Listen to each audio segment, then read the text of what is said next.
नमस्कार दोस्तों, स्वागत है आपका स्टडी फॉर सिविल सर्विसेज में। वीडियो को पूरा देखिए। कोई भी आपका फीडबैक है, कोई सजेशन है, तुरंत वीडियो में कमेंट करके जरूर बताइए। अच्छा लगे तो वीडियो लाइक जरूर कर लीजिए और ऐसे वीडियो लगातार फ्री में पाने के लिए चैनल को तुरंत सब्सक्राइब कर लीजिए और बेल आइकन को जरूर टैप कर लीजिए ताकि आगे भी सारे वीडियो आपको मिलते रहे। यूट्यूब में फॉलो करते हैं तो प्लीज ये वाला फ्री टेलीग्राम चैनल जरूर ज्वाइन कर लीजिएगा। सारे नोटिफिकेशन, सारे अपडेट यहीं पे आते हैं, ध्यान रखिएगा। स्टडी फॉर सिविल सर्विसेज का कोई भी पेड ग्रुप अगर आपको ज्वाइन करना है तो सिर्फ 856480560660897462360455 यही नंबर है हमारे, सिर्फ जहां पे कॉल या व्हाट्सएप कर सकते हैं।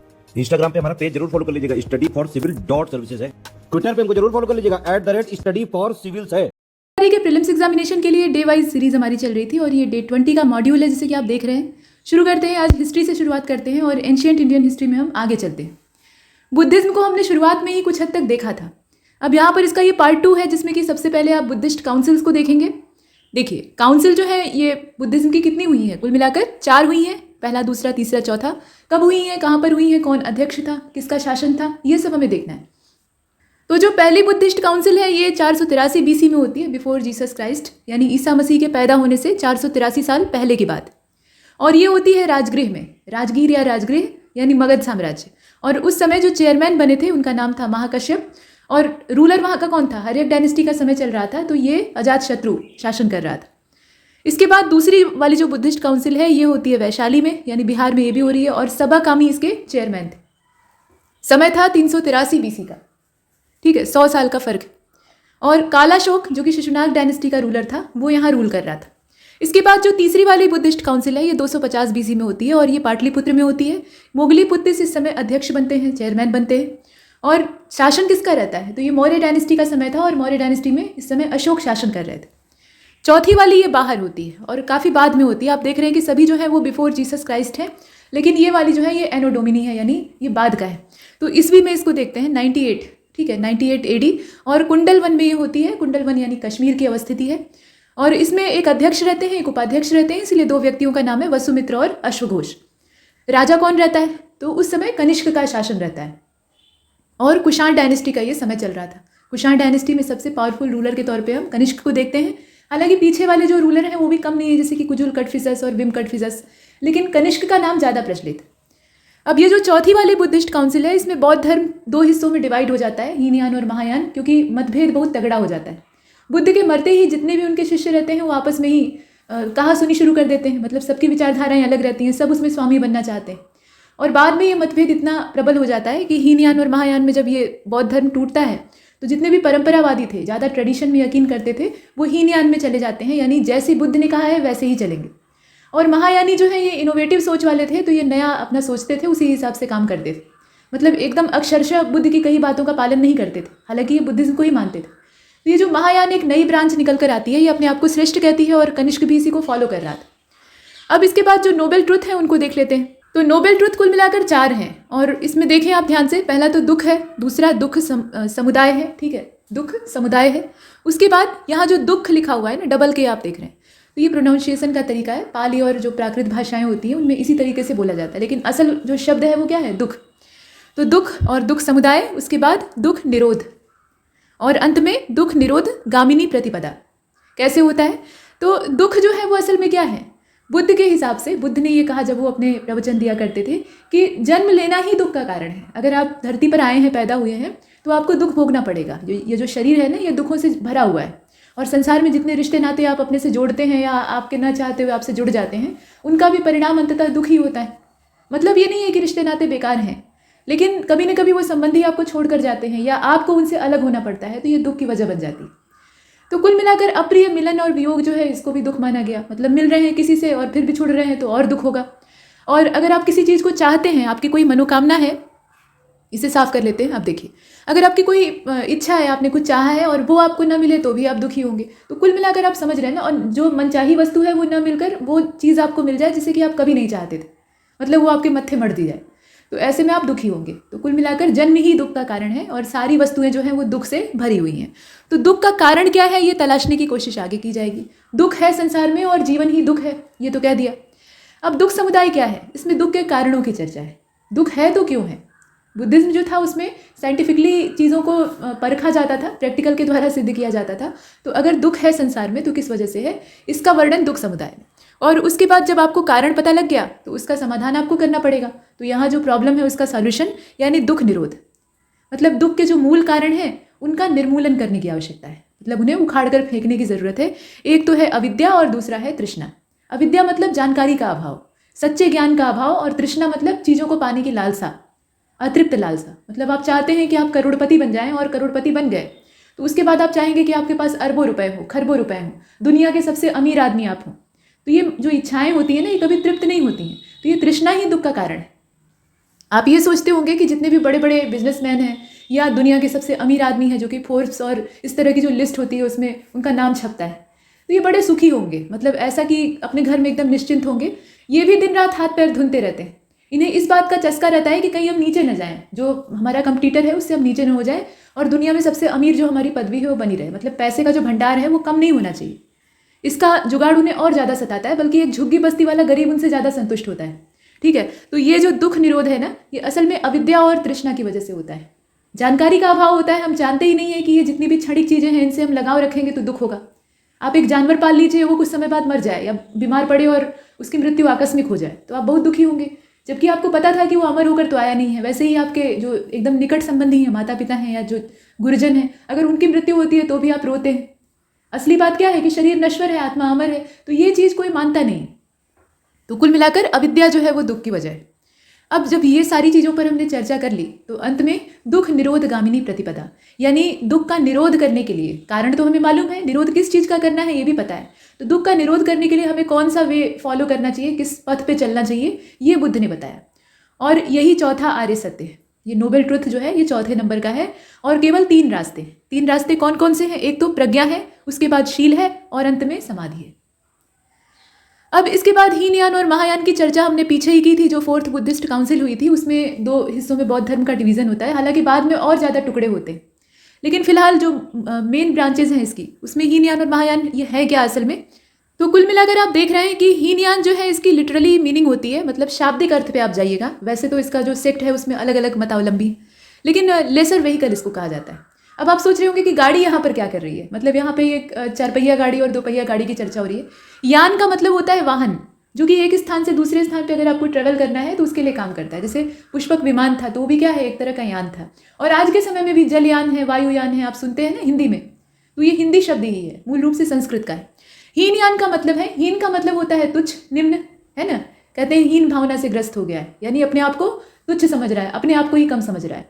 तो हीनयान यानी छोटी गाड़ी, तुच्छ गाड़ी। और महायान का मतलब ग्रेट व्हीकल। अब ये व्हीकल किस काम आएगा? तो व्हीकल पर आप सवार होके जो महापरिनिर्वाण है और निर्वाण है उसकी प्राप्ति करेंगे, साल्वेशन प्राप्त करेंगे। ठीक है, और अगर गाड़ी छोटी होगी तो वो ज़्यादा लोगों को ले जाने में असमर्थ होगी। इसका मतलब क्या है कि निर्वाण की प्राप्ति के लिए ज़्यादा सक्षम कौन हुआ? महायानी हुए। अब ये नाम किसने रखा है, हीनयान और महायान? तो ये हीनयानियों ने अपना महत्व कम करने के लिए तो रखा नहीं होगा, लॉजिक है यहाँ पे। ये महायानियों का काम है।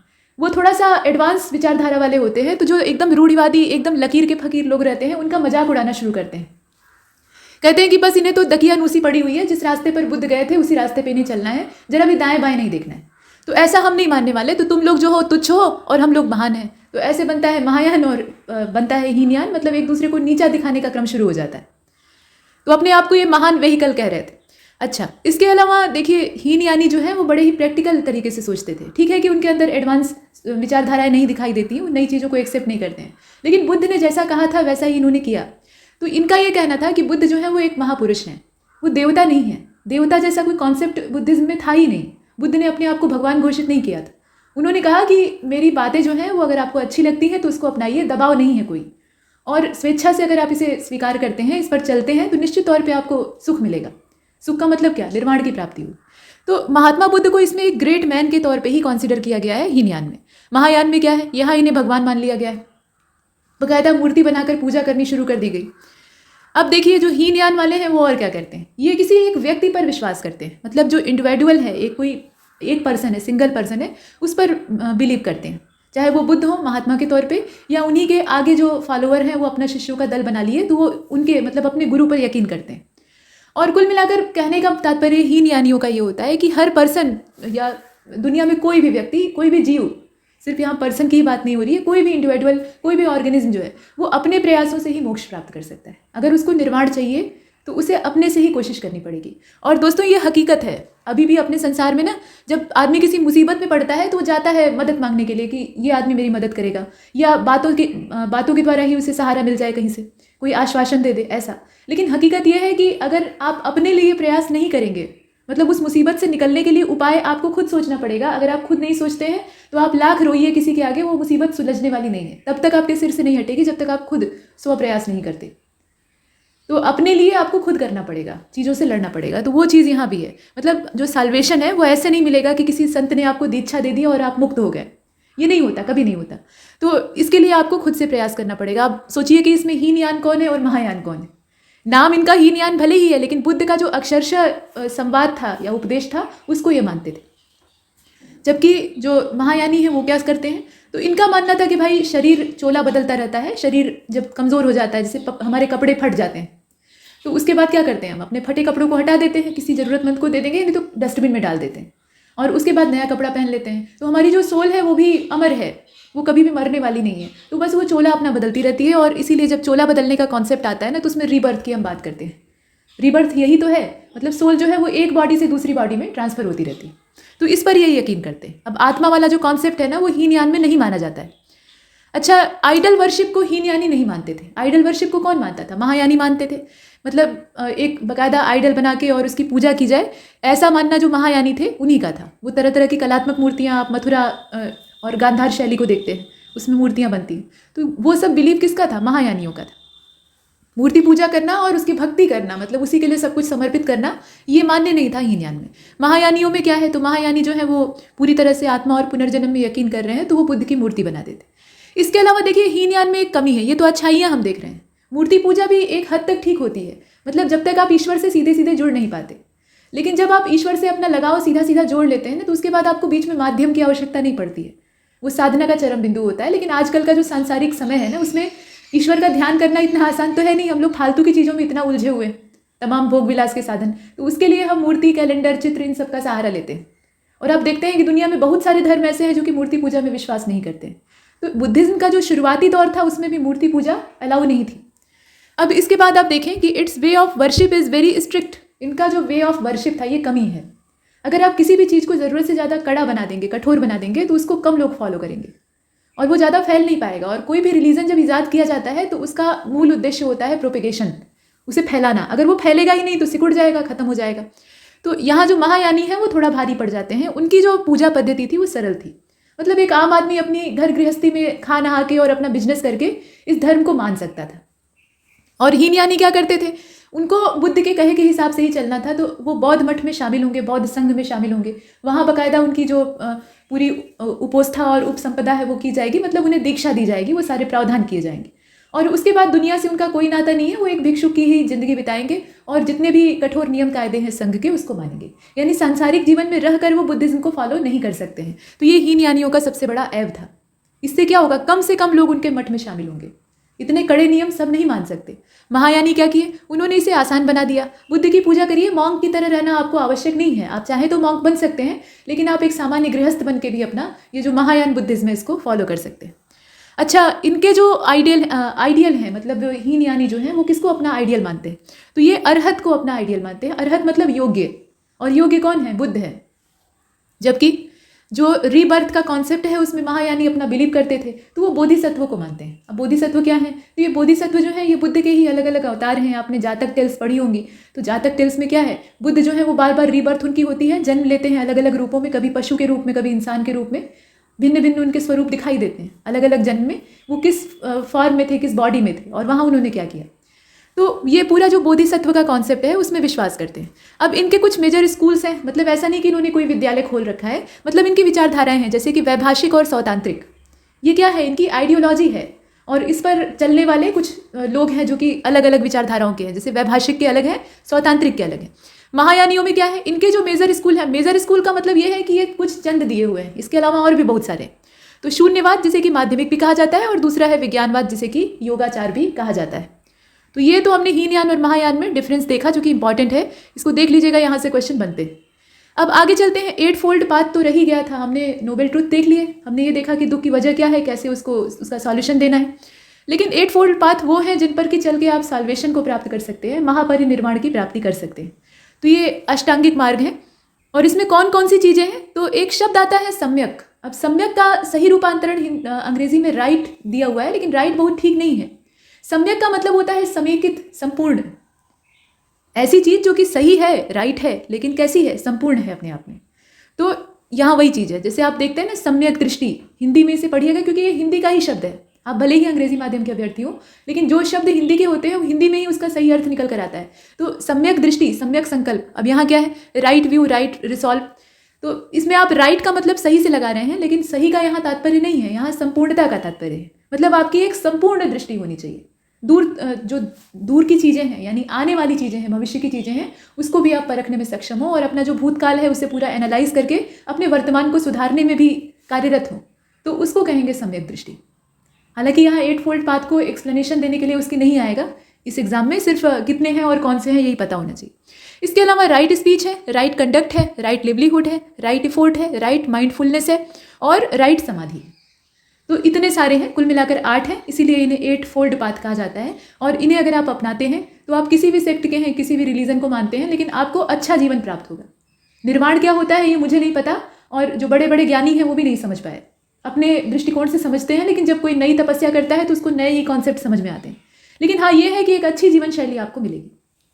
इसके बाद त्रिरत्न जो बुद्धिज्म के हैं उसको भी देख लीजिए। तो त्रिरत्नों में पहले तो बुद्ध खुद है, उसके बाद धर्म है उनका, जिसे कि धम्म कहा गया, और बाकी बचा संघ। स्तूप जो है वो 4 वैरायटी के होते हैं। स्तूप जो है वो संस्कृत का शब्द है, ठीक है, और इसका मतलब होता है ढेर या टीला, ऊंचा स्थान। तो स्तूपों को आपने देखा है, चौखंडी स्तूप, धम्मे के स्तूप, सांची का स्तूप, कटोरे जैसे होते हैं, ऐसे उल्टा रखा हुआ है, जो हेमिस्फेरिकल शेप इनका होता है। अब इसके अंदर समाधि स्थल होते हैं। आमतौर पे जो रिमेन्स होते हैं, बॉडी पार्ट्स होते हैं, जो बुद्धिज्म से जुड़े हुए महात्मा हैं, सिर्फ गौतम बुद्ध ही नहीं बाकी भी, तो उनको इसमें स्टोर करके रखा जाता है। और इसी से जुड़े हुए चैत्य होते हैं। चैत्य जो है वो वर्शिप का प्लेस होते हैं, जो कि चिता से जुड़े हुए हैं। चिता का मतलब समाधि से तात्पर्य, और यहाँ पर उन महापुरुषों की जो अस्थि अवशेष है उनकी उपासना की जाती है। तो ये सारी बातें फिलहाल यहाँ आप देख रहे हैं। जो स्तूप की 4 वैरायटी है वो कौन कौन सी है। एक तो शारीरिक होता है, जैसे कि बॉडी से रिलेटेड कहा जाता है, ये शारीरिक स्तूप है।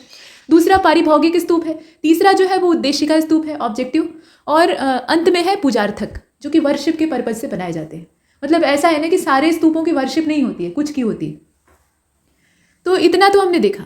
अच्छा, जो बौद्ध लिटरेचर है, मतलब बुद्धिज्म से जुड़ा हुआ जितना भी लिटरेचर है, उसमें मेन जो बुक्स हैं वो कौन सी हैं, या आप ग्रंथ कह लीजिए उन्हें। त्रिपिटक है। पिटक का मतलब होता है पिटारा। तो ये पाली लैंग्वेज में लिखे गए हैं। ध्यान दीजिएगा, इनकी जो लैंग्वेज है वो तीनों पिटकों की क्या है, पाली है। अब इसमें पिटकों के नाम आप देख ही रहे हैं, विनय पिटक है, सुत्त पिटक है और अभिधम्म पिटक है। अब जो सुत्त पिटक है, अब इनके अंदर है क्या वो पूछा जाता है कि बताइए कि ये वाली चीज़ किस पिटक में है। नीचे 4 ऑप्शन दे दिए जाएंगे।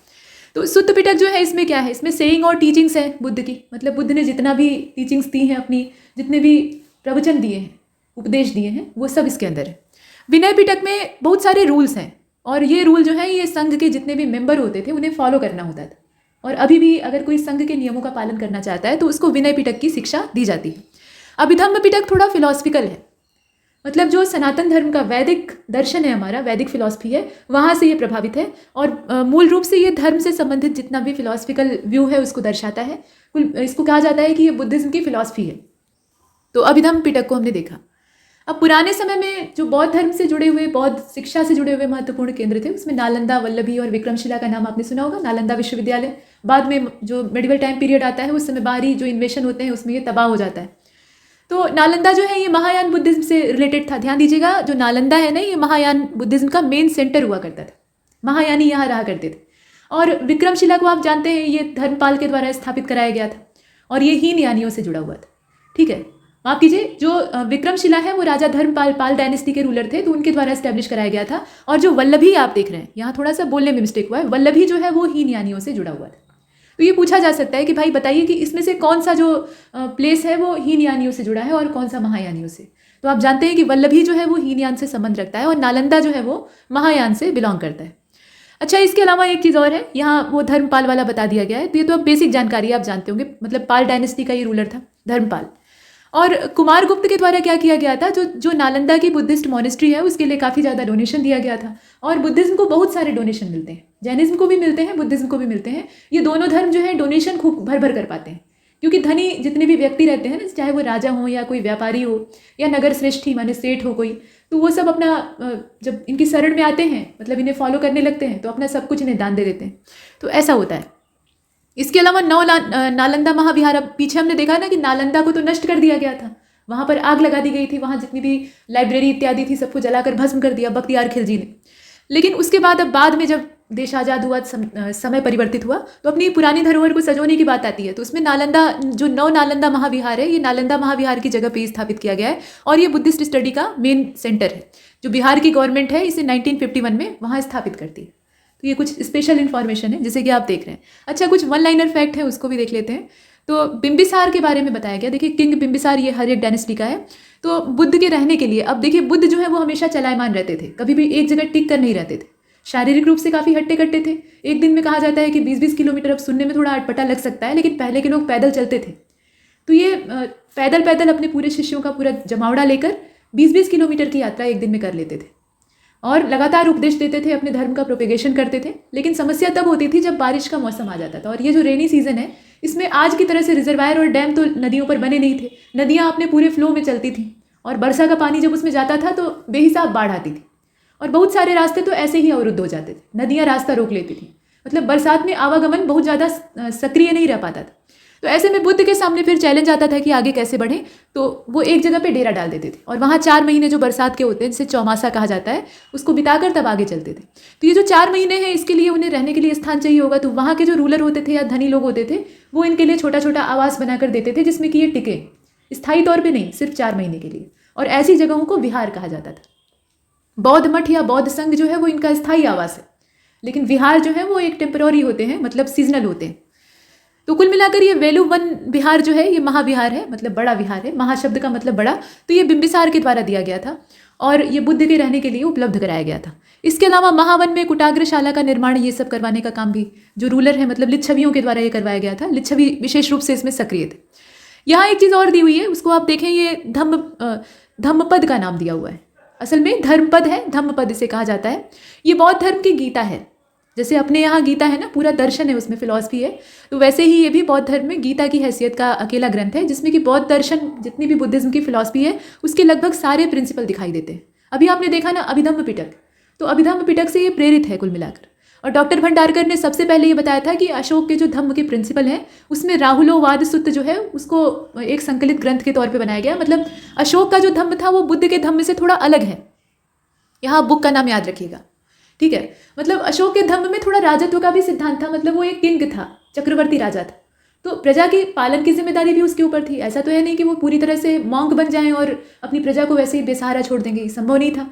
तो अशोक ने क्या किया, बौद्ध धर्म का जो सिद्धांत था उसको अपनी राजसी जो तालमेल था उसके साथ बैठा लिया और एक अच्छे शासक के तौर पर भी वो काम कर रहा था और एक धर्म प्रचारक के तौर पर भी। तो उसका धम्म थोड़ा डिफरेंट था, उसमें प्रजा पालन की भी बात थी और प्रजा को उसके कर्तव्य का बोध भी कराया गया था। तो राहुलोवाद सूत्र में अशोक का जो धम्म है उसका उल्लेख है। जब आप मेंस एग्जाम मतलब आंसर राइटिंग करते हैं जीएस की, यहाँ आरओ वाले में नहीं लेकिन बाकी यूपीपीसीएस या जो अपर लेवल के एग्जाम है उसमें करते हैं, तो उसमें ये पूछा जाता है कि बताइए अशोक का धम्म बुद्ध के धम्म से कैसे अलग है। तो आपको पता होना चाहिए कि दोनों की बेसिक दिक्कतें क्या थी। बुद्ध तो अपना सारा राजपाट छोड़कर निकल गए थे, सारी मोह माया उन्होंने त्याग दी थी, तो पिता के साम्राज्य से उनका कोई संबंध ही नहीं था। लेकिन अशोक के साथ ऐसा नहीं था। अशोक जो था वो अभी भी राजमहल में रह रहा था, प्रजा का दायित्व उसके सिर पर था, तो उसने धम्म को अपने हिसाब से मॉडिफाइड किया। अब आगे चलते हैं। तो अशोक के धम्म के सिद्धांत राहुलोवाद सूत्र में, इसके साथ एक बुक का नाम और आता है जो कि है विमानवत्थु। यहाँ नाम आप देख रहे हैं, विमानवत्थु। इसमें क्या है, इसमें हेवनली प्लीजर क्या होते हैं। देखिए, हेवनली प्लीजर की जो लालसा है ना वो जाती नहीं है, सब लोग उसके पीछे पड़े रहते हैं। तो हेवनली प्लीजर होते क्या है और इन्हें पाया कैसे जाए। तो पाया कैसे जाए, तो भाई उसके लिए 8 फोल्ड पाथ को फॉलो करिए या जो शील है उनका पालन करिए, बुद्ध की बात मानिए तो आपको हेवनली प्लीजर मिल जाएगा अकॉर्डिंग टू बुद्धिज्म। तो ये सारी बातें जो है ये विमानवत्थु नाम की जो पुस्तक है उसमें लिखी हुई है। This is a source of Ashoka's divine place. ये अशोक के जो दिव्य नाटक हैं, अब डिवाइन प्लेस जो है ये बाद में लिखे गए हैं, अशोक के समय में नहीं, उनकी महिमा का मंडन है, तो उसमें ये सारी चीज़ें संकलित है। इसके बाद आर्य मंजूश्री मूल कल्प, ये एक शब्द आप देख रहे हैं, ये है क्या, तो ये एक किताब का नाम है, ये कोई व्यक्ति नहीं है बल्कि किताब है। और ये महायान बुद्धिज्म से जुड़ा हुआ एक ग्रंथ है जो कि 9th सेंचुरी में लिखा गया था।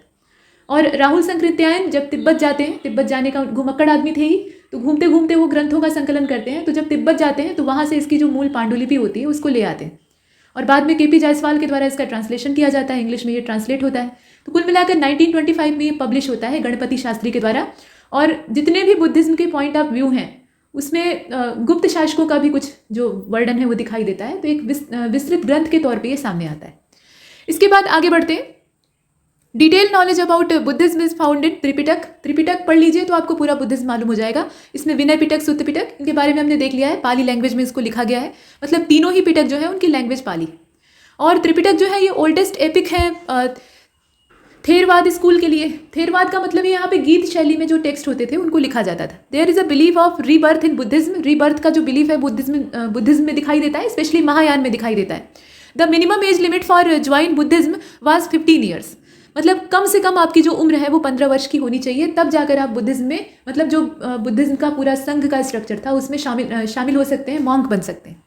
और इंटरिंग इनटू बुद्धिस्ट संघ वाज कॉल्ड उपसंपदा। जब इंटर किया जाता था तो जो रिचुअल होती थी उसको उपसंपदा कहा जाता था।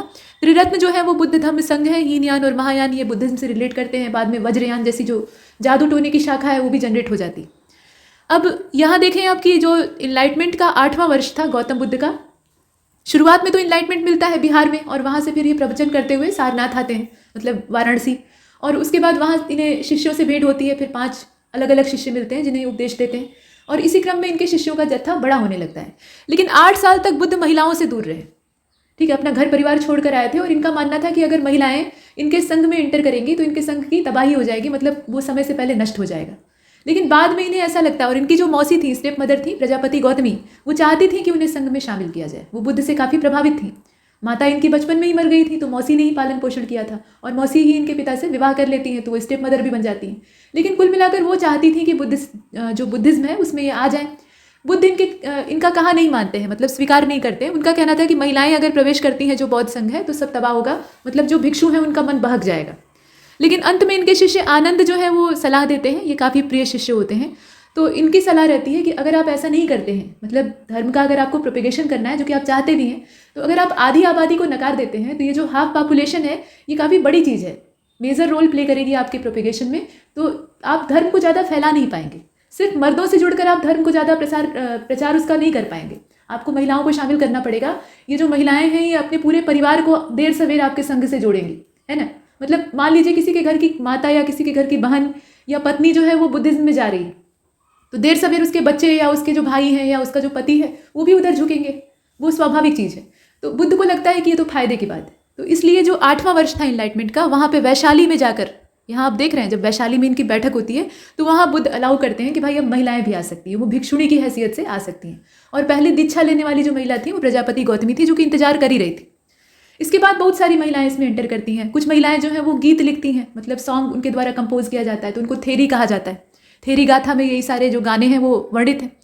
अच्छा, Buddhism was propagated the most in Kaushal Rashtra जो था वहाँ पे इसका प्रोपिगेशन ज़्यादा होता है। अच्छा, एक बात और है, महिलाओं को जब बुद्ध एंटर करते हैं तो उसके बाद वो कहते भी हैं कि ठीक है कि मैंने अपने फ़ायदे के लिए ये एंट्री स्वीकार की है, लेकिन अब जो बुद्धिस्ट संघ है वो ज़्यादा टिक नहीं पाएगा। जो इसे 1000 साल चलना था अब 150 साल में ही तबाह हो जाएगा। और होता भी वही है, बाद में बुराइयां आती हैं, लेकिन वो महिलाओं की वजह से कम, और जो धन संपत्ति इकट्ठी हो गई थी उस वजह से ज़्यादा आती। ज़्यादा संपदा दान में मिलती थी, डोनेशन अच्छा खासा था, तो वो सारी जो संपत्ति होती थी वो इकट्ठी, और धन संग्रह को कहीं भी ठीक नहीं माना गया है। तो इसकी वजह से लोगों में भोग विलासिता पनपने लगती है और समय का प्रभाव सब पे पड़ता है। तो वो बुद्धिज्म के पतन का कारण, और बाहर से हूणों का इन्वेशन होता है, अंदर जो है वो शंकराचार्य एक्टिव हो जाते हैं, तो इस वजह से भी बुद्धिज्म का पाँव यहाँ से उखड़ जाता है। कई सारे कारण हैं, उस पर भी चर्चा करेंगे। यहाँ हम शुरुआती चीज़ों को देख रहे हैं। कौशल राष्ट्र में ये सबसे ज़्यादा प्रोपेगेट होता है, और जितने भी वेल्दी बिजनेसमैन होते हैं इसमें एक अनाथ पिंडक का नाम आता है। ये काफ़ी वेल्दी था और कौशल किंगडम से ये बिलोंग करता था। ये जैत वन विहार कहा जाता है। ये बुद्ध को गिफ्ट करता है ताकि वहाँ वो रह सके, और ये इनका शिष्य बन जाता है। कौशल किंग जो प्रसेनजीत थे वो भी बुद्धिज्म को अडॉप्ट कर लिए थे विद फैमिली, मतलब उनकी पूरी जो फैमिली थी वो भी बुद्ध को फॉलो करती थी। पुब्बाराम विहार जो है ये बनवाया जाता है, मतलब उन्हीं के माध्यम से। इसके बाद यहाँ आप देख रहे हैं कि जो बुद्धिस्ट है वो अपनी लैंग्वेज को थोड़ा चेंज, अभी पीछे आपने देखा कि जो 3 पिटक हैं उनकी लैंग्वेज क्या है, पाली है, लेकिन यहाँ ये संस्कृत को अडॉप्ट कर लेते हैं। और ये कब होता है, 4th बुद्धिस्ट काउंसिल में, और ये काम महायानियों का रहता है। वो अपने आप को श्रेष्ठ साबित करना चाहते हैं, तो हीन यानियों को नीचा दिखाने के लिए वो कहते हैं कि भाई हमारी भाषा भी तुम्हारे जैसी टूटी फूटी थोड़े रहेगी, पाली जो है ना वो आम आदमी की भाषा थी, और बुद्ध कोई मूर्ख नहीं थे, संस्कृत का भी ज्ञान उनको था। वो जानते थे कि आम आदमी किस भाषा में समझेगा, और इसीलिए वो पाली और प्राकृत में ही अपना प्रवचन दिया करते थे।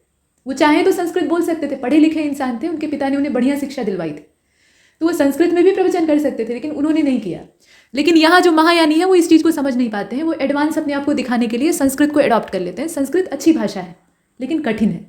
अब हिंदी से ही आप तुलना कर लीजिए या बाकी भाषाओं से, इसमें क्लिष्टता ज़्यादा है, आसान नहीं है इसको उच्चारित करना और सबके लिए समझना, है ना। तो संस्कृत को ये लैंग्वेज के तौर पे अडॉप्ट करते हैं, और जो 4th बुद्धिस्ट काउंसिल है वहाँ पे ये काम होता है। आप जानते ही हैं कि ये कनिष्क के समय में हुई थी, और पीछे ही चर्चा हो चुकी है कि इसी समय जो बुद्धिज्म का डिवीजन है वो चालू हो जाता है, मतलब 2 पार्ट में वो डिवाइड हो जाता है। तो ये महायानियों का काम था कुल मिलाकर। अच्छा, ओरिजिन ऑफ वैभाषिक सेक्ट, अभी पीछे हमने वैभाषिक और सौतांत्रिक को देखा है, तो वैभाषिक सेक्ट जो है ये ओरिजिन इसका कहाँ माना जाता है? कश्मीर से इसका उद्गम होता है। और the main teachers of Vaibhashika sect are, यहाँ कुछ लोगों के नाम है, उन्हें आप ध्यान से देखिएगा। ये नाम थोड़े अटपटे हो सकते हैं, जैसे धर्मत्रात, धर्म का त्राण देने वाले, यानी धर्म को तारने वाले, तो धर्मत्रात ये नाम है। ये वैभाषिक सेक्ट से बिलोंग करते हैं। महान जो आचार्य हैं वो सिर्फ उन्हीं का नाम दिया हुआ है। बुद्धदेव हैं, वसुमित्र हैं, वसुमित्र और अश्वघोष का नाम आपने बुद्धिस्ट काउंसिल में देखा है। तो ये सारे क्या है? ये वैभाषिक सेक्ट को फॉलो करने वाले। और नागार्जुन के बारे में क्या कहा जा रहा है कि ये शून्यवाद के प्रवर्तक कहे जाते हैं, जो माध्यमिक संप्रदाय कहा जाता है, उसका प्रवर्तन इन्होंने किया था। और इनका ग्रंथ भी है माध्यमिक कारिका। विज्ञानवाद और योगाचार जो संप्रदाय है उसको मैत्रेय और मैत्रेय नाथ के द्वारा एस्टैब्लिश किया गया था। तो ये सारी चीज़ें हम इसमें नाम याद रखिएगा, ठीक है। माध्यमिक कारिका, ये नागार्जुन का एक फेमस जो कोटेशन है, मतलब पूरा उसमें इन्होंने उपदेशों का संकलन किया है, तो वो हम देख सकते हैं। अच्छा, जो बुद्धिज्म की फिलॉसफी थी उसमें क्षणिक चीज़ों को भी स्वीकारा गया है, क्षणिकवाद को भी स्वीकारा गया है। और ये माना गया है कि बुद्ध के द्वारा जो उपदेश दिए गए हैं वो एक नश्वर शरीर पर लागू होते हैं। तो शरीर क्या है? क्षणिक है, मतलब कुछ ही समय तक टिकेगा, उसके बाद नष्ट हो जाएगा, लेकिन जब तक है तब तक हमें उसे फॉलो करना है। अनित्यवाद का जो प्रिंसिपल है वो निकल कर आता है। यहाँ चैत्य की मीनिंग दी हुई है, तो वो पीछे ही आपको बताया था कि चैत्य जो है वो स्तूपों से जुड़े रहते थे, और वहाँ पर महापुरुषों के जो रिमेनिंग मतलब बॉडी पार्ट्स रखे गए थे, या अवशेष आप कहें वो रखे गए थे, तो उनकी पूजा की जाती है, मतलब उन्हें सम्मान दिया जाता है। तो ये चिता से रिलेटेड शब्द है, चैत्य संस्कृत का शब्द है।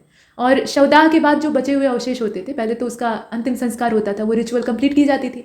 उसके बाद जितने भी रिमेनिंग चीज़, चाहे वो राख हो, हड्डियाँ हो, कुछ भी, तो उसको स्टोर करके रखा जाता था, ज़मीन में गाड़ दिया जाता था, और उसके ऊपर पूरा एक समाधि खड़ा कर दिया जाता था, और वो कहलाता था स्तूप, ठीक है। और स्तूप से जुड़ा हुआ चैत्य, जिसकी की उपासना के लिए जगह के तौर पे देखा जाता था।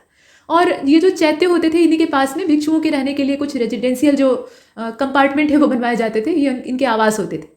और ये आवास प्रायः टेम्पररी होते थे, ऐसा नहीं है कि ये बहुत ज़्यादा टिकाऊ होते थे। ये क्या है? विहार कहलाते थे। विहार को आपने देखा क्यों बनवाए जाते थे? 4 महीने जो बरसात के आमतौर पर होते थे, परंपरा वहीं से निकल कर आती है। अच्छा, एक चीज़ है कि यहाँ जो स्तूप वर्ड है उसका फिर से मीनिंग दे दिया है, ऋग्वेद में इसका वर्णन है। ध्यान दीजिएगा, स्तूप जो संस्कृत का शब्द है ना, पूरा वेद संस्कृत में ही लिखा गया है, तो ऋग्वेद से ये निकल कर आया है। और स्तूप का मतलब क्या होता है? एक टीला। इसके बाद आगे बढ़ते हैं।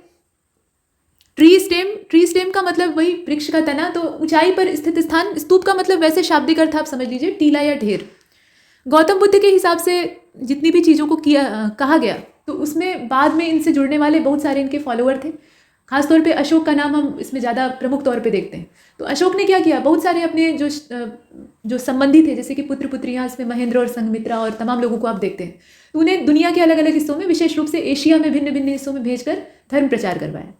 तो इसी प्रकार से बुद्ध की ख्याति बाहर भी फैलती है, और अंत में इन्हें कहा जाता है light of Asia. Edwin Arnold की एक बुक है, मतलब वो एपिक है, महाकाव्य उसको कहा गया है, द लाइट ऑफ एशिया। उसमें पूरा वर्णन है, मतलब बुद्ध का जन्म होता है, उसके बाद शुद्धोधन नाम के जो राजा, मतलब इनके पिता जो हैं, उन्हें सपना आता है, सपने में कुछ विचित्र विचित्र चीज़ें वो देखते हैं, तो उससे वो भयभीत हो जाते हैं, और उन्हें डर लगता है कि ये बेटे, मतलब उनके बेटे से जुड़ा हुआ सपना है, तो ऐसा ड्रीम जो है वो सत्य न हो जाए, फिर उनका बेटा जो है वो भाग सकता है ऐसा।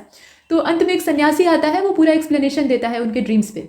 वो जो 10 स्वप्न रहते हैं उन पर पूरी व्याख्या देता है, और शुद्धोधन को बताता है कि या तो ये बहुत बड़ा मॉन्क बन जाएगा, और नहीं तो बहुत बड़ा चक्रवर्ती राजा बनेगा। और उसमें से जो मॉन्क वाली भविष्यवाणी रहती है वो सत्य होती है। इसके बाद आप देखें महापरिनिर्वाण टेम्पल, इसकी लोकेशन है कुशीनगर में, जहाँ बुद्ध को निर्वाण की प्राप्ति हुई थी। और statue of Buddha in the temple was obtain by excavation in 1878। ये एक्सकेवेशन से निकला हुआ स्टैचू है, जो कि यहाँ पे स्टैब्लिश किया गया है। कब प्राप्त हुआ था? 1878 में। दोस्तों, अब थोड़ा सा यूपीजी के देख लीजिए। यहाँ तक हमने हिस्ट्री की कुछ चर्चा की है, कहानियों पर कहानियाँ, लेकिन अभी जो फैक्चुअल डाटा है वो देखना आवश्यक है, जो कि परीक्षा में काफ़ी इंपॉर्टेंट होता है। तो यहाँ टेबल बनी हुई है। यूपी से रिलेटेड जीके जो है ना, वो इतना महत्वपूर्ण है कि ये कमोबेश आ ही जाता है। रिवर्स के नाम दिए हैं, उनका ओरिजिन दिया हुआ है, टोटल लेंथ दे रखी है किलोमीटर में, और फिर वही चीज़ यहाँ दोहराई गई है। मतलब इधर से इतना हम लोग पहले देख लेंगे, उसके बाद उधर वाला पार्ट। तो पहले तो गंगा है, उत्तराखंड से जो गंगोत्री हिमनद है, मतलब ग्लेशियर है, वहाँ से निकलती है। वैसे तो गंगोत्री से जो भागीरथी है उनका जन्म होता है, ओरिजिन वहाँ से है। अलकनंदा जब उससे मिल जाती है तो गंगा बन जाती है। तो कुल मिलाकर उत्तराखंड से, और टोटल लेंथ कितनी है तो 2525 किलोमीटर। यमुना का भी उद्गम उत्तराखंड से ही होता है, जो यमुनोत्री ग्लेशियर है बंदरपूंछ के पास, वहाँ से, और ये 1384 किलोमीटर लंबी है। ये किलोमीटर में लेंथ है, ध्यान दीजिएगा। घाघरा का उद्गम होता है तिब्बत से, तिब्बत का जो प्लेटू रीजन है वहाँ से, और ये 1080 किलोमीटर की लंबाई तय करती है। चंबल ये एमपी से निकलती है। सोन जो है ये भी एमपी से, अमरकंटक का जो पठारी रीजन है वहाँ से, और चंबल की लेंथ कितनी है 965, और सोन की है 780। रामगंगा ये उत्तराखंड से ही निकल कर आती हैं, और जिम कार्बेट जो नेशनल पार्क है वहाँ से होकर बहती हैं। और जिम कार्बेट का नाम अभी रामगंगा नेशनल पार्क करने की एक मतलब उसका प्रपोजल चल रहा है। तो इसकी टोटल लेंथ ज़्यादा नहीं है, 696, अंत में ये गंगा को सपोर्ट करती। अब इसके बाद कुछ और रिवर्स हैं। इधर वाला आप देखिए, यहाँ राप्ती का नाम दिया है। राप्ती जो है नेपाल से निकलती हैं। बताइए कौन सा अपने यूपी का जो शहर है वो राप्ती के तट पे बसा हुआ है? ये क्वेश्चन है आपके लिए, पूछा गया था। 640 किलोमीटर टोटल लेंथ है। अच्छा, बेतवा जो है ये एमपी से निकलती है, 590। गोमती, इनका तो उद्गम आप जानते ही हैं कि यूपी से ही होता है, 910 टोटल लेंथ है। केन का जो उद्गम है, मतलब केन का जो ओरिजिन है, और टोन्स का भी, दोनों का एमपी से होता है। केन की जो लंबाई है वो 427 है, और टोन्स की कितनी है 264। शारदा का होता है उत्तराखंड से, और 350 किलोमीटर का ये सफ़र तय करती है। अब इसके बाद कुछ लेक्स के नाम है, ठीक है, लेक्स के नाम है। और आप जानते हैं कि रामसर साइट सबसे ज़्यादा यूपी में ही है। तो यहाँ कुछ नाम दिए हैं, इसे लेक्स का नाम है, प्लेस का नाम है। फिर कॉलम जो है इधर बदल गया है, तो 2 कॉलम में ये दिया हुआ है। कुल मिलाकर 4 कॉलम है, लेकिन अगर डिवीजन के हिसाब से देखें तो 2 है। इधर वाला पहले देखते हैं। कीथम को आप देख रहे हैं, ये सुर सरोवर कही जाती है, आगरा में इसकी लोकेशन है। और गौर लेक जो है ये रामपुर की है। बादा ताल जो है, माफ कीजिए, बड़ा ताल, ठीक है, बड़ा ताल जो है ये शाहजहाँपुर में है। और इसके बाद बरुआ सागर इसको कहा जाता है। सागर का मतलब यहाँ पे ओशियन से नहीं है, नाम रख दिया गया है, पानी वाला स्थान। तो बरुआ सागर, लक्ष्मी ताल और भसने जलाशय जो है ये झांसी में है। इसकी लोकेशन कहाँ है? झांसी में है। इसके बाद कुंद्रा समुंदर है, और नवाबगंज झील है, ये लेक जो है ये उन्नाव में है। मदन सागर की लोकेशन महोबा में है। और साथ में टांडा दरी है। टांडा दरी आपका, ये आप देख रहे हैं, ये कहाँ पे है? ये दरार गर्द में है, मिर्जापुर इसकी लोकेशन है। टांडा फाल आप गए हैं, वहाँ देखा होगा आपने। इसके बाद बेला सागर देख रहे हैं, ये बेला सागर जो है एक आर्टिफिशियल लेक है, और ये महोबा में इसकी लोकेशन है। चित्तौरा लेक और पयाग लेक जो है ये बहराइच की है, ठीक है, चित्तौरा लेक और पयाग लेक। इसके बाद नीचे आप देख रहे हैं दरवन लेक को, ये अंबेडकर नगर का है। और नौह लेक जो है ये मथुरा की है। नीचे और है, इसमें आप देख रहे हैं पनगैती, ये नीचे पनगैती, फुलहर और गोमत ताल, ये पीलीभीत में। अच्छा, इसके बाद दार्शनिक कुंड और चक्र कुंड आप देख रहे हैं यहाँ पे, ये दोनों नैमिषारण्य वाला रीजन है, सीतापुर में पड़ता है। और राधा कुंड, श्याम कुंड, गोविंद कुंड और मानसी गंगा, ये आपके गोवर्धन क्षेत्र है, मतलब ये मथुरा जिला है डिस्ट्रिक्ट के हिसाब से। अच्छा, अब इसका जो राइट साइड वाला है उसको भी देख लीजिए। यहाँ लेक्स के नाम दिए हैं, प्लेस का नाम दिया है। तो सुरहा ताल ये पहले दिया हुआ है। सुरहा ताल आप जानते हैं बलिया जिले में पड़ता है। इसके बाद करेला या इतौजा लेक इसको कहा जाता है, ठीक है, इसी मतलब ये 2 झीलों के नाम है, करेला और इतौजा। ये कहाँ पे पड़ता है? लखनऊ में इसकी लोकेशन है, प्रदेश की राजधानी। समसपुर आप जानते ही हैं रायबरेली का है। और कोकिला कुंड और कृष्ण कुंड कहाँ पे है? ये कोकिला वन में पड़ता है। कोकिला वन आपका मथुरा डिस्ट्रिक्ट में पड़ता है। बल्हापारा को देख लीजिए, ये रहा, कानपुर में है। और ये राजा का बांध कहा जाता है। इसके अलावा लौधी नाम है, भोजपुर ताल है, ये सारे जो हैं ये कहाँ पे हैं? सुल्तानपुर में पड़ते हैं, यहाँ आप देख रहे हैं। और औधी ताल, ये औधी लेक भी कही जाती है, वाराणसी में है। मोती झील कहाँ पे है? कानपुर सिटी में पड़ता है। और रामपुर ताल और चिलुआ ताल जो कहा जाता है ये गोरखपुर में है, यहाँ आप देख रहे हैं। इसके बाद आगे चलते हैं, इसको रामगढ़ ताल कहा जाता है असल में। इसके बाद शेखा ताल जो है, शेखा लेक भी इसको कहते हैं, ये अलीगढ़ की है। और इसे नेशनल बर्ड सेंचुरी के तौर पे डेवलप किया जा रहा है। नीचे सागर ताल को आप देख रहे हैं, ये बदायूं का है। और दहर लेक जो है, दहर लेक है। इसके अलावा भिजवान लेक है, ये सब हरदोई की है। साथ में और भी नीचे है, यहाँ देखें आप, सौज लेक है। तो सौज लेक जो है ये मैनपुरी की है। और सीताकुंड और भरतकुंड ये अयोध्या धाम में पड़ता है। बखीरा आप जानते ही हैं कि संत कबीर नगर, पहले मगहर कहा जाता था, अभी संत कबीर नगर, तो वहाँ पर लोकेशन इसकी दिखाई देती है। और भी है, यहाँ देखें आप, पार्वती अरंगा ताल जो है ये गोंडा का है। और लिलौर लेक जो है ये बरेली की है। इसके अतिरिक्त प्रतापगढ़ का आप देख लीजिए, यहाँ पे ये रहा। तो प्रतापगढ़ का जो है इसमें भुगे ताल और बिसैथा ताल का नाम, माफ कीजिएगा, यहाँ पे बेंती लेक, ठीक है, बेंती लेक है, अजगरा है और नैया लेक है। ये 3 नाम आप देखें, ये प्रतापगढ़ से जुड़े हुए हैं। भुगे ताल आपका यहाँ पे है, इसको बिसेथा ताल भी कहा जाता है। बिसेथा ताल ये रायबरेली का है, ये आपका प्रतापगढ़ का नहीं है, रायबरेली का है, ठीक है। और ठिठौरा जो आप देख रहे हैं ना, ठिठौरा लेक और मुराय ताल ये फतेहपुर का है, और अलवारा जो है ये कौशाम्बी का है। तो लोकेशन आपको लेक्स की यहाँ दी हुई है पानी के स्थानों की, जो कि अपने यूपी में स्थित है। अब यहाँ पे कुछ डैम प्रोजेक्ट जो यूपी में चल रहे हैं उनके बारे में कुछ दिया हुआ है, उसको देख लेते हैं। तो जो मल्टीपर्पज रिहंद डैम प्रोजेक्ट है गोविंद वल्लभ पंत सागर, इसका रिजर्वायर है, इसको बिल्ड किया गया था 1963 में। ये रिहंद रिवर पर बना हुआ है और ये पिपरी नाम की जगह है, सोनभद्र डिस्ट्रिक्ट पड़ता है। कुल मिलाकर इसकी जो हाइट है वो कितनी है, 91 मीटर्स। इसे आपने देखा, ये पहला तथ्य है। यहाँ से बहुत सारे क्वेश्चन बन सकते हैं। The height of the joint Rajghat multipurpose dam project of UP and Madhya Pradesh, joint project है, दो राज्यों के बीच का है। ये बिल्ड किया गया था 1975 में बेतवा रिवर पर, और ललितपुर डिस्ट्रिक्ट में इसकी अवस्थिति है। ऊंचाई कितनी है, तो 43.80 मीटर। इसके बाद height of joint Mata Tila multipurpose dam project, ये जो मल्टीपर्पज डैम प्रोजेक्ट है, मतलब इससे हम इरिगेशन का भी काम करते हैं और प्लस इलेक्ट्रिसिटी बनती है, तमाम चीज़ें इससे सिद्ध होती हैं, तो इसलिए मल्टीपर्पज कहा जाता है। तो ये जो डैम प्रोजेक्ट है ये बना था काफ़ी पहले 1958 में यूपी में। मध्य प्रदेश, मतलब ज्वाइंट प्रोजेक्ट ये भी है, मतलब दो राज्यों की इसमें आपस में साझेदारी है। तो यूपी और एमपी का ये ज्वाइंट प्रोजेक्ट है और ये बेतवा रिवर पर बना हुआ है। रिवर का नाम पूछा जाता है, ललितपुर डिस्ट्रिक्ट में पड़ता है और 35 मीटर इसकी हाइट है। लेकिन इसमें एक चीज़ और है कि माता टीला डैम जो है, इसकी लोकेशन, यहाँ डैम की बात की जा रही है, ठीक है। प्रोजेक्ट मल्टीपर्पज जो प्रोजेक्ट है वो अलग है, डैम अगर देखें तो वो माता टीला डैम जो है इसकी लोकेशन झांसी में। हाइट ऑफ कन्हर डैम, ये जो कन्हर डैम है और कन्हर रिवर है ये सोनभद्र डिस्ट्रिक्ट में पड़ता है। कुल मिलाकर ये प्रोजेक्ट 39.90 मीटर इसकी हाइट है। और जिरगो रिजर्वायर डैम प्रोजेक्ट जो है इसको बिल्ड किया गया था 1958 में। जिरगो रिवर या जरगो रिवर इसको कहा जाता है, ये मिर्जापुर डिस्ट्रिक्ट में पड़ता है, 30 मीटर इसकी ऊंचाई है। अब जो डैम का नाम हमने लिया है तो कुछ विस्तार से इसको देख लेते हैं। यहाँ रिवर्स का नाम दिया है और मेजर डैम ऑफ यूपी ये दे रखा है। तो सबसे पहले रामगंगा है और रामगंगा रिवर पर ही बना हुआ है, और ये धामपुर बिजनौर में पड़ता है इसकी लोकेशन के हिसाब से देखा जाए। गोविंद वल्लभ पंत सागर को अभी अभी आप देख कर आए हैं, रिहंद पे बना हुआ है और ये पिपरी में पड़ता है, मतलब सोनभद्र डिस्ट्रिक्ट है। ओबरा जो है ये भी रिहंद पे बना हुआ है, रॉबर्ट्सगंज में पड़ता है सोनभद्र में। और काठी, ये काठी के नाम से या कोठी के नाम से जाना जाता है, रामगंगा नदी पे बना हुआ है, बिजनौर में इसकी लोकेशन है, ठीक है, बिजनौर में। माता टीला डैम बेतवा पे बना है, झांसी इसकी लोकेशन है। और इसके बाद मुशाकहंद है, हंद का मतलब होता है रिजर्वायर या जलाशय। तो मुशाकहंद जो है ये कर्मनाशा पर बना हुआ है। कर्मनाशा का पानी एकदम रेड कलर का, मतलब गेरुआ जैसा होता है, चंदौली में ये स्थित है। और जिरगो को तो आपने देखा ही था, जिरगो रिवर है और वो मिर्जापुर में स्थित है। इसके बाद अगला वाला जो है वो अहरौरा है, ये गेरई पर बना हुआ है। गेरई एक रिवर का नाम है जो कि मिर्जापुर में है। मेजा जो है ये अभी अंडर कंस्ट्रक्शन है, हालांकि काफ़ी हिस्सा इसका बन गया है। ये बेलन रिवर पे बना है, मिर्जापुर में है। और अदवा को देख लीजिएगा, थोड़ा सा और इधर कर लेते हैं। देखिए अदवा जो है ये कहाँ है, अदवा रिवर पे ही बना है, ये मिर्जापुर का है। साथ में पारीछा को आप देख रहे हैं, तो पारीछा कई बार पूछा गया है, ये बेतवा रिवर पे बना है और झांसी में इसकी लोकेशन। गढ़वा जो है वो गढ़वा रिवर पे ही बना है। बहुत सारे तो ऐसे हैं कि नदियों के ही नाम पे रखे गए, तो गढ़वा जो है वो गढ़वा रिवर पे बना है, चित्रकूट इसकी लोकेशन है। और जामिनी, ये जामिनी पर ही बना है, ललितपुर इसकी लोकेशन है। लोकेशन के साथ साथ नदी का नाम जरूर देखिएगा। अब इधर साइड वाला, मतलब राइट साइड वाला देख लेते हैं। तो कालागढ़ को देख रहे हैं आप, और ये जो कालागढ़ है ना ये रामगंगा रिवर पे बना है। रामगंगा है तो बहुत लंबी नदी नहीं, मतलब लंबाई के हिसाब से बहुत ज़्यादा नहीं, लेकिन बहुत सारे इस पर प्रोजेक्ट बने हुए हैं।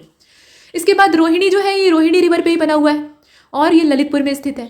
और साथ में शहजाद को आप देख रहे हैं, तो शहजाद जो डैम का नाम है ये शहजाद रिवर पे ही है और ललितपुर में इसकी अवस्थिति है। गोविंद सागर ये शहजाद पे बना है, ठीक है, गोविंद सागर शहजाद पे बना है और ये ललितपुर में लोकेट करता है। सजनाम को आप देख रहे हैं, ये सजनाम पे ही बना है, मतलब रिवर का नाम भी सजनाम है, ये ललितपुर में। राजघाट बेतवा पे बना है, राजघाट डैम जो है वो बेतवा पे बना है, ललितपुर इसकी लोकेशन है। और नीचे आप देख रहे हैं मौदहा, ये जो मौदहा है ये बिरमा रिवर पे बना है, ललितपुर इसकी लोकेशन है। और सुकमा डुकमा, ये देख रहे हैं आप, सुकमा डुकमा बेतवा पे बना है, ललितपुर इसकी लोकेशन है। और चंद्रप्रभा नीचे देख रहे हैं, ये चंद्रप्रभा पे ही बना है, चंदौली इसकी लोकेशन है। कन्हर जो है वो कन्हर पे ही बनेगा, और कहाँ बनेगा, तो ये सोनभद्र में है। और अर्जुन को आप देख रहे हैं, ये अर्जुन जो है ये अर्जुन रिवर पे ही बना है, महोबा इसकी लोकेशन है। और इसके बाद झालापुर को देख रहे हैं, झलारपुर भी इसको कहा जाता है, ये करदिया रिवर पे बना है, महोबा में लोकेट करता है। पथरी, ये पथराई और सुखनाई जो दो रिवर हैं इनके मिलने पर वहाँ पे इसका निर्माण किया गया है, झांसी में इसकी लोकेशन है। अभी wild life sanctuary Uttar Pradesh में जो है उनको देख लेते हैं, ठीक है। तो वाइल्ड लाइफ सेंचुरी में पहला तो चंद्रप्रभा है और ये चंदौली में है, अभी चंद्रप्रभा का नाम हमने पीछे देखा था। ये पहली वाइल्ड लाइफ सेंचुरी है पूरे उत्तर प्रदेश की। इसका जो स्थापना का समय है वो देख रहे हैं आप, काफ़ी पहले का है, 1957 का है। इसके बाद किशनपुर वाइल्ड लाइफ सेंचुरी है, ये लखीमपुर खीरी में पड़ता है, 1972 का है, ये भी पुराना है। और कतरनिया घाट कहा जाता है ये वन्य जीव विहार, मतलब वाइल्ड लाइफ सेंचुरी, ये आपका बहराइच डिस्ट्रिक्ट में पड़ता है, 1976 का है। रानीपुर वाला ये जो वाइल्ड लाइफ सेंचुरी है ये चित्रकूट में पड़ती है, 1977 का है। समय भी साथ में याद रखिएगा, कभी कभी ये पूछा जाता है कि पहले कौन सा स्थापित हुआ था, बाद में कौन सा, या फिर आपको लिस्ट मैच करने के लिए दे दिया जाता है कि ये वाली जो वाइल्ड लाइफ सेंचुरी है इसका फाउंडेशन ईयर ये है, आपस में मिलाइए। इसके बाद Mahavir Swami wild life sanctuary, ये स्मॉलेस्ट है पूरे यूपी में, ध्यान दीजिएगा, इसलिए ये इंपॉर्टेंट है। ललितपुर में स्थित है, 1977 में स्टैब्लिश हुई थी। चंबल वाइल्ड लाइफ सेंचुरी, ये आगरा, इटावा और औरैया में फैली हुई है। विस्तार देखिए कितना अच्छा खासा है। 1979 में ये स्टैब्लिश हुई थी। कैमूर वाइल्ड लाइफ सेंचुरी, ये मिर्जापुर और सोनभद्र में फैली हुई है। 1982 इसका समय। और हस्तिनापुर वाइल्ड लाइफ सेंचुरी, थोड़ा सा इसे ऊपर कर लेते हैं। देखिए हस्तिनापुर वाइल्ड लाइफ सेंचुरी ये लार्जेस्ट है पूरे यूपी में, अगर देखा जाए तो आकार के लिहाज से सबसे बड़ी है। और मेरठ बड़ी है, तो देखें कितना विस्तार है। मेरठ, मुजफ्फरनगर, हापुड़, अमरोहा और बिजनौर, इतने सारे जिलों को ये कवर करती है। 1986। इसके बाद सोहगई बरवा, ये आप देख रहे हैं, तो सोहगई बरवा ये आपका सुहागी बरवा भी कहा जाता है, महाराजगंज डिस्ट्रिक्ट में पड़ता है और ये 1987 में स्टैब्लिश हुआ था। उसी के ठीक नीचे आप सुहेलवा को देख रहे हैं, तो सुहेलवा वाइल्ड लाइफ सेंचुरी जो है ये श्रावस्ती और बलरामपुर में फैली हुई है। 1988 का समय है। और पीलीभीत और कहाँ रहेगा, तो पीलीभीत में ही है। ये जो वाइल्ड लाइफ सेंचुरी है स्टैब्लिश हुई थी 2014 में, यानी 2014 में सबसे बाद की। इसके बाद अब कुछ यहाँ पे बर्ड सेंचुरी भी है। ये तो वाइल्ड लाइफ सेंचुरी को हमने देखा, बर्ड सेंचुरी भी कुछ है, उसको भी देख लेते हैं। तो पहला तो चंद्रशेखर आज़ाद नवाबगंज बर्ड सेंचुरी है। ये पहली बर्ड सेंचुरी है पूरे स्टेट की। उन्नाव में इसकी लोकेशन है और 1984 में ये स्टैब्लिश हुई थी। इसके बाद लाख बहोशी है, यहाँ आप देख रहे हैं, और ये लार्जेस्ट बर्ड सेंचुरी है। सबसे पहली कौन सी है, ये चंद्रशेखर आज़ाद मतलब नवाबगंज बर्ड सेंचुरी है। और जो लाख बहोशी है ये सबसे बड़ा है, ये कन्नौज में है, 1988 में स्थापित हुआ था। सांडी जो है ये हरदोई में पड़ता है, 1990 की लोग इसका जो समय है। और बखीरा बर्ड सेंचुरी कहाँ है, मगहर में है, संत कबीर नगर में, 1990 इसका समय है। और ओखला को आप देख रहे हैं, तो ये गाजियाबाद, ओखला से आप न्यू ओखला पे चले जाइएगा, तो गाजियाबाद गौतम बुद्ध नगर में इसकी लोकेशन है, 1990 समय है इसका। समन बर्ड सेंचुरी जो है ये मणिपुर मैनपुरी की है, माफ़ कीजिए, तो मैनपुरी की है और ये 1990 का है, मतलब इसका एस्टेब्लिशमेंट ईयर क्या है, 1990। इसके बाद विजय सागर बर्ड सेंचुरी जो है ये महोबा और हमीरपुर में फैली हुई है, 1990 इसका समय है। पटना बर्ड सेंचुरी, अब पटना से आप ये मत सोचिएगा कि ये पाटलिपुत्र वाला पटना है, ये यूपी का पटना है। लोकेशन कहाँ है, एटा में पड़ती है। और ये स्मॉलेस्ट बर्ड सेंचुरी है, कब की है, तो ये भी 1990 की है। इसके बाद सुरहा ताल जो है ये जयप्रकाश नारायण बर्ड सेंचुरी इसका नाम रख दिया गया है, लेकिन मूल नाम है सुरहा ताल। तो दोनों नामों से आप जानिएगा, ये बलिया में 1991 में स्टैब्लिश हुई थी। उसी के नीचे सुर सरोवर झांक रहा है, उसको भी देख लीजिए। सुर सरोवर बर्ड सेंचुरी जो है ना ये आगरा की 1991 में स्टैब्लिश हुई थी। और भीमराव अंबेडकर बर्ड सेंचुरी ये बेंती, कुंद्रा और प्रतापगढ़ में फैली हुई है। कुल मिलाकर बात यह है कि माफ़ कीजिए, कुंडा, ठीक है, कुंडा और प्रतापगढ़ में इसका विस्तार है। और 2003 में ये स्थापित हुई थी। इसका जो स्थापना का समय है वो 2003 है। पार्वती अरंगा जो है ये आपकी गोंडा में है ही है, 1990 की है। तो आप देख रहे हैं कि 1990 वाली बहुत ज़्यादा है, तो जो एक साथ स्थापित हुई है, मतलब एक ही साल में स्थापित हुई है, उसको एक साथ आप याद कर सकते हैं। अब यहाँ से जो जीके का पोर्शन है वो समाप्त होता है। थोड़ा सा सामान्य हिंदी को देख लेते हैं। पर्यायवाची शब्दों को देखने की आवश्यकता है। थकते सभी लोग हैं, लेकिन यहाँ थकान का पर्यायवाची देखिए कितना अच्छा दिया हुआ है। तो थकावट भी कहा जाता है, कहते हैं कि आज बहुत थकावट हो गई, वही बात है, थकान हो गई। उसको थकन भी कहा जाता है। श्रांति और क्लांति जैसे जो अच्छे शब्द हैं वो भी इस्तेमाल किए जाते हैं। थल का क्या होता है, तो थल मतलब आप भी जानते हैं जमीन होता है, लेकिन इसके पर्यायवाची देखिए, धरती, जमीन, पृथ्वी, धरा, भूतल, भूमि, ये सब होते हैं। थपेटा यानी चोट करना, किसी को मारना, तो इसको धौल भी कहा जाता है, चाटा भी कहा जाता है, थप्पड़ भी कहा जाता है, चपेटा भी कहा जाता है। हालांकि ये हाथ को फैलाकर किया जाता है, मतलब फैलाकर मारा जाता है। मुट्ठियाँ बांधकर, मुट्ठियाँ भींचकर जो जमाया जाता है ना, वो धौल होती है, धौल घूसे से होती है।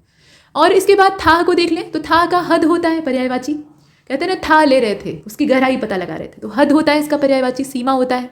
छोर, सिरा और अंत, ये सब। थोथा का क्या होगा, पोला, खाली, खोखला, छूछा, रिक्त। और थोड़े का किंचित, परिमित, अल्प, रंच मात्र। अब इसके बाद देखें दंग का पर्यायवाची क्या क्या हो सकता है, तो चकित, विस्मित, हक्का बक्का, हैरान, यहाँ बहुत सारे हैं, इसे आप देख रहे हैं। आश्चर्यचकित, हतप्रभ, ये सारे जो है ये दंग रह गया उसके पर्यायवाची।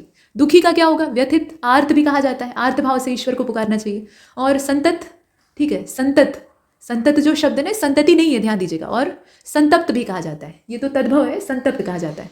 और इसके साथ साथ पीड़ित, ये सारे पर्यायवाची हैं। दुबले का क्या होगा, तो कृश कहा जाता है, निर्बल कहा जाता है, या निर्बन लिखा हुआ है। तन्वी भी कहा जाता है, अगर कोई महिला दुबली पतली तो उसके लिए तन्वी शब्द का इस्तेमाल होता है।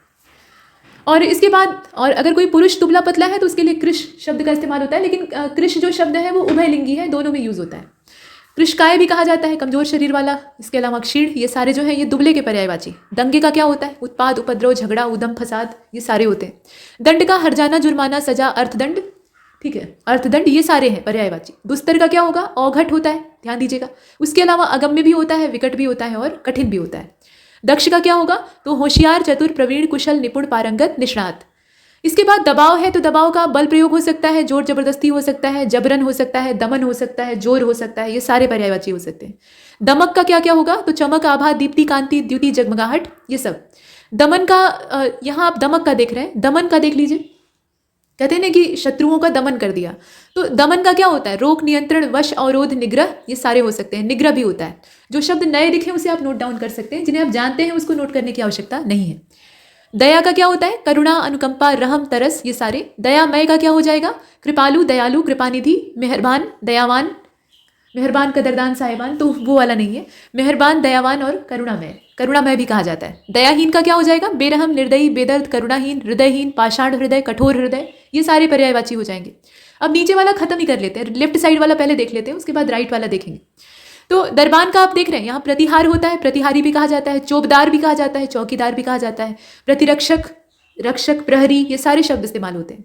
दरवाजे का क्या होगा, किवाड़, पल्ला, कपाट, द्वार। और दरार का क्या होगा, कटाव, चीर, फटाव भी कहा जाता है, फटन, कटाव और कटान भी कहा जाता है। दर्जे का क्या होगा, तो पदवी, पद, ओहदा, मर्तबा, रुतबा, ये सब होते हैं। दर्प का दंभ, अहंकार, घमंड, गर्व, अभिमान, अकड़, दर्प, हठ, अनम्य, अनम्य यानी जो नमे न, यानी झुके न। और देख लीजिए, दर्द का व्यथा, पीड़ा, यातना, यंत्रणा, तकलीफ। और दर्शन का क्या हो जाएगा, साक्षात्कार, मुलाकात, भेंट, आमना सामना। दल का हो जाएगा समूह, गिरोह, गुट, संघ, जूथ। यूथ का मतलब वो YOUTH, यूथ मतलब युवा वाला यूथ नहीं है, यहाँ यूथ का मतलब झुंड से तात्पर्य होता है। जत्था भी कहा जाता है, दस्ता भी कहा जाता है और टुकड़ी भी कहा जाता है। दलने का मतलब छाती पर मूंग दलना, यानी पीसना, मसलना और मोड़ना। इसके बाद दाव, दाव का क्या होगा, युक्ति हो सकता है, चाल हो सकता है, जुगुत हो सकता है, जुगती वही बिगड़ा हुआ शब्द है। दाव, पेच और घात भी हो सकता है। दाग का क्या होगा, कलंक, धब्बा, लांछन, ऐब, दोष, ये सारे। दादा का पितामह, आजा और बाबा, कहीं कहीं आजा और आजी बोलते हैं, कहीं कहीं बाबा और दादी बोलते हैं, तो वैसे बाकी पितामह और पितामही होता है। इसके बाद दानव का राक्षस, दैत्य, निशाचर, शंबर भी कहा जाता है और असुर भी कहा जाता है। इसके बाद और भी है, दानों में यातुधान होता है और सुरारी होता है, इस तरीके से। दास का कौन कौन सा हो जाएगा, तो सेवक होता है, भृत्य होता है, नौकर, परिचर, अनुचर, चाकर, किंकर भी कहा जाता है। इसके अलावा परिचायक और परिचर भी बोलते हैं। दासी का क्या हो जाएगा, तो उसी का स्त्रीलिंग बना दीजिए, दासी, नौकरानी, अनुचरी, बांदी भी कहा जाता है, किंकरी और परिचायिका भी कहा जाता है। दामिनी यानी विद्युत होता है, तो इसका चपला, तड़ित और इसके साथ साथ पीत, प्रभा, चंचला, प्रभा, ये सारे जो शब्द हैं वो इस्तेमाल होते हैं। दिन का क्या हो जाएगा, वासर होता है। इसके अलावा दिवा, दिन, दिवस, अहन भी कहा जाता है, वार भी कहा जाता है। दिनांक का मिति भी होता है, तिथि भी होता है और तारीख भी होता है। और दिखावटी का तो आप देख ही रहे हैं, बनावटी, नकली, दिखाऊं, आडंबरी और दर्शनी। अब जो हमने राइट साइड में छोड़ दिया था उसको भी लगे हाथ देख लेते हैं। तो हमने यहाँ तक दुस्तर तक देखा था, उसके बाद दुर्गा जी के बहुत सारे पर्यायवाची हैं। तो इसमें याद करने की अच्छी ट्रिक ये है कि जितने में दुर्ग शब्द का इस्तेमाल हुआ है उससे तो आप पकड़ ही लेंगे कि वो दुर्गा जी का है, और आमतौर पर वो पूछा भी नहीं जाता है, पूछा वो जाता है जो थोड़ा डिफरेंट होता है। तो दुर्ग निकाल लीजिए, मतलब दुर्ग जिन शब्दों के साथ लगा है उसको छोड़ दीजिए। दुर्गम नाम का दैत्य का संहार करने की वजह से इन्हें दुर्गा कहा जाता है, जो कि देवताओं की शक्ति के संयोजन से निर्मित हुई नारी शक्ति। तो इसमें जैसे दुर्गा पद्धति निवारिणी, दुर्गम छेदनी, दुर्ग साधिनी, दुर्गनाशिनी, इसको आपको याद करने की आवश्यकता नहीं है, आप देख कर भी पहचान लेंगे। याद क्या करना है, चंडिका, सिंहवाहिनी, कालिका, कल्याणी भी कहा जाता है, कुमारी भी कहा जाता है, कामाक्षी कहा जाता है, सुभद्रा भी नाम है इनका, महागौरी, नारायणी, भगवती, महामाया, भवानी, चंडी, शक्ति, ये सारे। इसके बाद हाँ, शांभवी भी कहा जाता है। हालांकि शांभवी जो है वो दुर्गा जी का पर्यायवाची नहीं है, बल्कि पार्वती जी का है, शंभु की पत्नी शांभवी। और आप देखें नीचे और भी पर्यायवाची, इनसे दिल का क्या होता है, हृदय, कलेजा, जिगर और उर, जिगरा, चित्त, जी, मन, अंतःकरण। देखिए पर्यायवाची में निकटतम जो अर्थ वाले शब्द होते हैं ना उनको भी शामिल कर लिया जाता है, एकदम एग्जैक्ट वही मीनिंग हो या आवश्यक नहीं। दुर्जन का क्या हो जाएगा, खल, असज्जन, असंत, दुष्ट, धूर्त और पिशुन भी कहा जाता है। पिशुन जो शब्द है वो कौवे के लिए भी इस्तेमाल होता है, क्योंकि लोग कौवे को अच्छा नहीं मानते जबकि वो बहुत ही इंटेलिजेंट होता है। दुर्बोध का क्या होगा, कठिन, क्लिष्ट, दुरूह और जटिल। इसके अलावा गूढ़ भी कह सकते हैं। दुर्लभ का क्या हो जाएगा, अप्राप्त, दुष्प्राप्य, अलभ्य, नायाब और विरल। दुविधा का धर्म संकट हो सकता है, ऊहापोह हो सकता है, कशमकश हो सकता है, आगा पीछा हो सकता है और असमंजस हो सकता है। इसके बाद दूध का देख लीजिए, तो क्षीर कहा जाता है। इसके अलावा पेय, गोरस, पीयूष, पीयूष भी कहते हैं, अमृत को ही सिर्फ पीयूष नहीं कहते हैं, दूध को भी कहते हैं। इसके अलावा दुग्ध तो बोलते ही हैं। दृढ़ का तगड़ा, अटूट, पुष्ट, मजबूत, पक्का, ये सब होता है। देवता का क्या हो जाएगा, देव, अमर, सुर, विबुध, आदित्य, निर्जर, निर्जर मतलब जिन्हें जरा रोग न सताए, बूढ़े न हो कभी। गीरवाण कहा जाता है, त्रिदश और अमर्त्य कहा जाता है। इसके बाद देह का क्या होगा, वपु, कलेवर, और इसके अतिरिक्त विग्रह भी कहा जाता है, काया भी कहा जाता है, तनु भी बोलते हैं, मूर्ति, घट, शरीर, ये सारे शब्द इस्तेमाल होते हैं। दांत का क्या होगा, तो रदछद कहा जाता है, माफ कीजिए, दांतों को रदन कहा जाता है या रद कहा जाता है। होठों के लिए रदछद शब्द का इस्तेमाल होता है जो दांतों को ढकते हैं। और बाकी दशन कहते हैं, दंत कहते हैं। दांतों को द्विज भी कहते हैं क्योंकि 2 बार इनका जन्म होता है, आप जानते हैं। एक बार तो आदमी पैदा होता है तो वो दूध के दांत जमते हैं, फिर वो टूटते हैं और फिर 11-12 साल की उम्र के आसपास नए दांत आ जाते हैं जो कि स्थायी होते हैं। तो इसलिए 2 बार जन्मने की वजह से इनको द्विज कहा जाता है। बाकी मुक्षुर भी कहते हैं इसे। देवबाला को अप्सरा, मतलब देवबाला जो अप्सरा का पर्यायवाची है उसको आप देख रहे हैं। देववधू, देवांगना, सुरबाला, सुरनारी, देवनारी, अमर नारी, ये सारी अप्सराएं समुद्र में से निकली थी उर्वशी को छोड़कर। उर्वशी जो है वो भगवान विष्णु के हृदय से उत्पन्न हुई थी। दोष का क्या होगा भाई? अवगुण, ऐब, दूषण भी कहा जाता है, खर दूषण, ठीक, 2 भाई थे। और खराबी और बुराई भी कहा जाता है। दोषी का क्या होगा? अपचारी, कसूरवार, अपराधी और अभियुक्त। द्रौपदी के लिए बहुत सारे शब्द हैं, यहाँ आप देख रहे हैं। कृष्णा, पांचाली, द्रुपद सुता, याज्ञसेनी, सैरंध्री, पंचकन्या, पंचभर्तारी, मालिनी, त्रिहायणी, पांडव पत्नी, मुक्तवेणी, शची, सत्यसंधा, ये सारे हैं। तो बाकी तो आपको समझ में आ रहे होंगे क्यों रखे गए हैं। इसमें एक शब्द आता है त्रिहायणी। तो तीनों युगों में जो मौजूद रहे ऐसी थी द्रौपदी। ऐसा माना जाता है कि जब माता सीता की अग्नि परीक्षा होती है तो उससे पहले एक छाया रूपी सीता को भगवान राम अलग कर देते हैं और उसी छाया रूपी सीता के शरीर का दहन होता है। जो असली माता सीता थी उनका दहन वहाँ नहीं होता है, मतलब उन्हें अग्नि परीक्षा नहीं देनी पड़ती है। ये कहानी है। तो वहीं से द्रौपदी का कॉन्सेप्ट निकल कर आता है। कुल मिलाकर 3 युगों में इनकी पैदाइश होती है तो इन्हें त्रिहायणी कहा जाता है। बाकी जो पर्यायवाची है उन्हें आप देख रहे हैं। मुक्तवेणी क्यों कहते हैं? क्योंकि जब दुशासन इनका अपमान करता है, बाल इनके खींचता है, तो ये सौगंध लेती हैं कि भाई बाल तभी गूंथेंगे और जूड़ा तभी बनाएंगे, चोटी तभी करेंगे जब उसके रक्त से अपने बाल धोएंगे। और अंत में भीम उनकी प्रतिज्ञा पूरी करते हैं। तो वो सारा है। द्वेष का क्या होगा? विरोध होगा, दुश्मनी होगा, खार होगा, शत्रुता होगा, बैर होगा, ईर्ष्या होगा, जलन होगा और डाह होगा। तो यहाँ तक हमने इसे कंप्लीट किया है। इसमें इतना ही। तब तक के लिए नमस्कार।